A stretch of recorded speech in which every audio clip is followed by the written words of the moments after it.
7.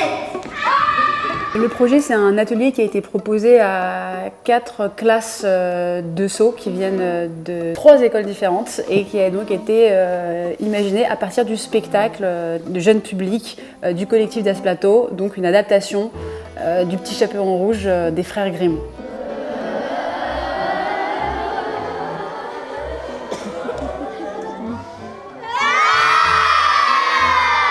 C'est une histoire qu'ils connaissent, qu'ils et elles ont entendue plein de fois et qui leur a été répétée et racontée de plein de manières différentes. Et là, l'idée, c'est de leur dire, eh ben, c'est à vous, allez-y, racontez-la de la façon que vous voulez et qui va vous toucher. On leur a fait travailler de 2 types d'exercices, donc à la fois du mouvement, des exercices de cœur, voilà, pour apprendre à s'écouter, ne pas se marcher sur les pieds, être ensemble, etc. Et surtout, nous, ce qui nous intéresse avec Juliette, c'est de leur faire travailler des situations et vraiment des dialogues.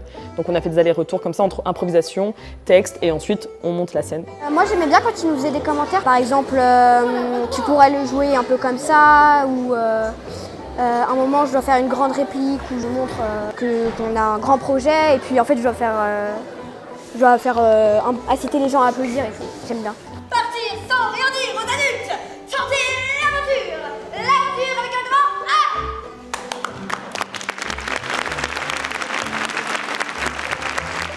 Quand on parle de sujets sensibles et de sujets autour de stéréotypes de genre avec des élèves, ce qu'on voit, c'est qu'ils sont très au fait de ce qui se passe. Ils ont tout de suite compris, c'est eux et elles les premiers, les premières, qui vont nous parler de ce qui se passe avec le Petit Chaperon Rouge. Et nous, on va essayer de traiter dans le jeu ces personnages et, par exemple, enlever la barrière des genres, que les élèves puissent jouer tant des personnages féminins que des personnages masculins, fluidifier un peu tout ça. Souvent, les retours qu'on a après des actions culturelles, c'est la cohésion entre les élèves, c'est-à-dire d'avoir participé à un projet collectif, que ce soit du théâtre ou pas, mais le théâtre impliquant quand même un certain stress, un certain trac collectif aussi qu'ils vont traverser ensemble, souvent ça renforce les liens entre les élèves sur d'autres tâches pendant l'année, sur d'autres activités pendant l'année où ils ont traversé ce truc-là ensemble, quoi.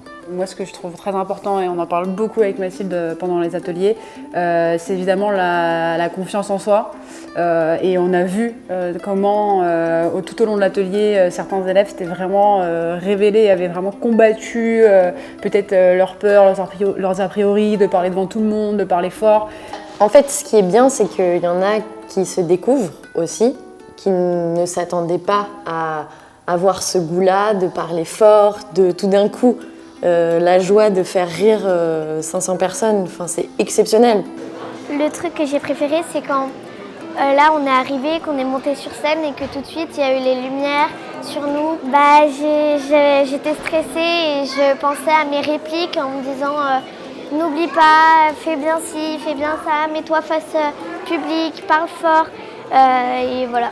Et je m'imaginais, en fait je me disais, imagine que tes parents, ce sont ceux qui sont au dernier rang et que du coup ils doivent t'entendre pour que ça se passe un bon spectacle. Et du coup je pensais à ça. Bonne chance, Petit Chaperon Rouge. Tu as fait le bon choix.